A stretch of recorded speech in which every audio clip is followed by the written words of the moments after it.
Quelques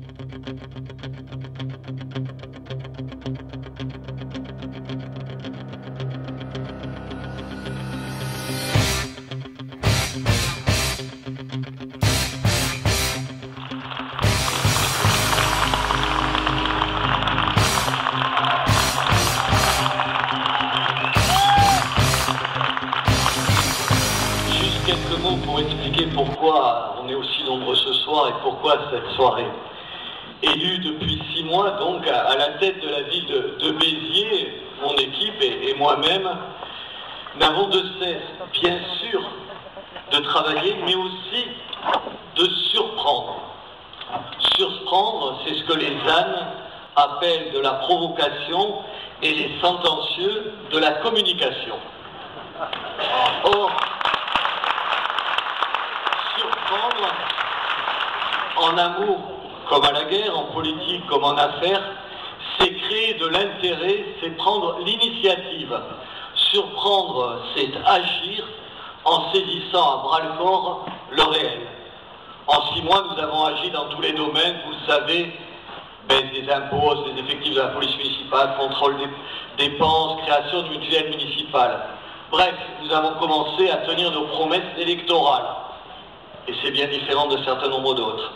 Mais nous ne sommes pas tenus au seul domaine de l'action municipale.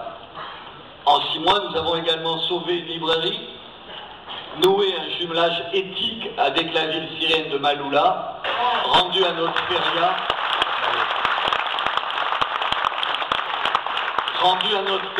son caractère familial, populaire, traditionnel.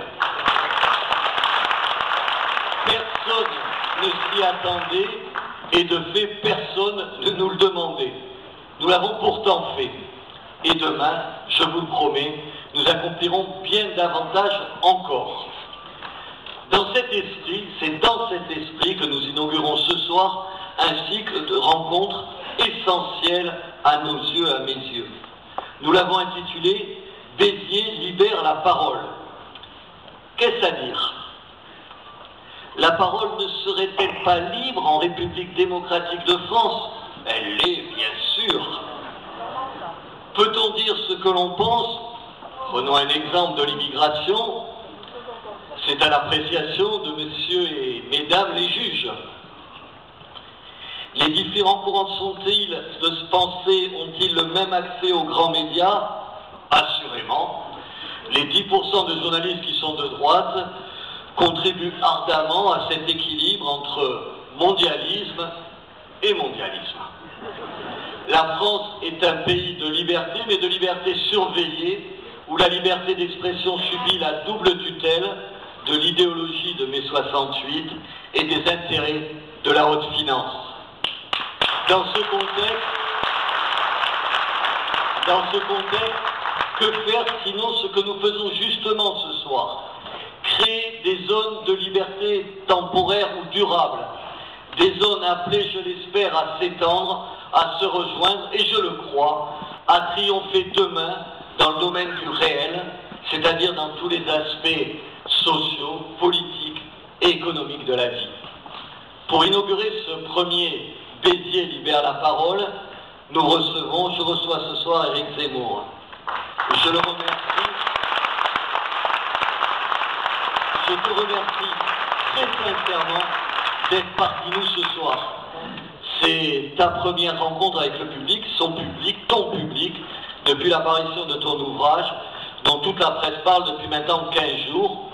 Tu as choisi Béziers et cette nombreuse présence démontre que tu es ici, chez toi.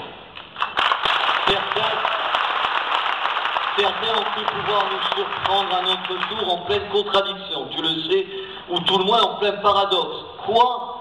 Nous prétendons libérer la parole proscrite et nous invitons Éric Zemmour qui campe depuis plusieurs semaines sur tous les plateaux de télé et de radio. Or, il n'y a ni paradoxe, ni contradiction, mais au contraire, je pense, une pleine cohérence. À l'échelle historique, une parole libre comme la tienne n'est pas une parole marginale ou aphone, mais une parole qui bouscule les intérêts des puissants, une parole qui dynamite les contradictions internes de la vulgate officielle. Or, précisément, c'est ta parole, Éric. Ce que te reproche le système en place, n'est pas d'écrire des livres, mais de les vendre à des dizaines de milliers d'exemplaires. J'ai lu ton livre, Éric, et j'invite tous ceux qui ne l'ont pas encore fait à lire ces plus de 500 pages. Cette autopsie méticuleuse de notre passé proche, ce n'est pas au fond celle de la France, de notre France, c'est celle du cadavre d'une république vendue au plus offrant. Mais la bonne nouvelle,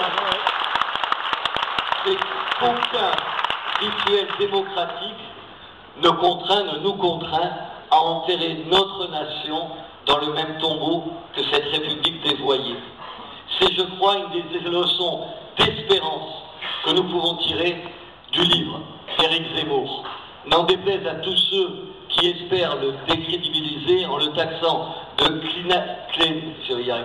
déclinologue, dernier mot à la mode depuis la sortie de ton livre. Le livre d'Éric Zemmour est un appel au redressement, à la fierté et au combat. Il est un signe parmi des centaines d'autres signes que tout est désormais possible et qu'il n'appartient qu'à nous, qu'à vous, de transformer ce possible en une réalité politique et sociale fidèle à notre histoire et à nos traditions. Merci Éric Zemmour.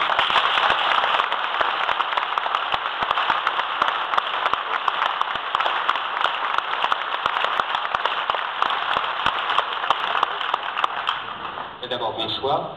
Merci de cet accueil chaleureux. Merci à Robert Ménard de m'accueillir dans sa belle ville. Merci à vous d'être venus aussi nombreux. Et en fait, quand je suis venu, j'ai hésité, je vous avoue. J'ai d'abord eu envie d'écrire un texte plus accompli, plus fignolé. Et puis, en fait, je me suis dit que c'était peut-être plus intéressant pour vous de comprendre pourquoi j'avais écrit ce livre, pourquoi j'avais travaillé pendant près de 3 ans dessus, et un peu vous décrire l'archéologie de ce livre que certains vont pouvoir découvrir et lire ensuite. Parce que je pense qu'en vous expliquant cela, vous allez sûrement vous y retrouver. Voilà, en fait, depuis plusieurs années, comme beaucoup de Français, je ne reconnais pas la France. Et je n'arrive pas, je me dis, mais à quoi ça ressemble? Ça ne ressemble plus à la France de mon enfance. Et alors au début, on se dit c'est de la nostalgie, c'est un peu ridicule, après tout c'est normal que ça ne ressemble plus à la France de son enfance. Nous-mêmes, nous ne ressemblons plus à notre enfance, malheureusement. Et puis petit à petit, on comprend que c'est plus compliqué que ça, que c'est plus profond que ça, et qu'il y a quelque chose qui s'est passé.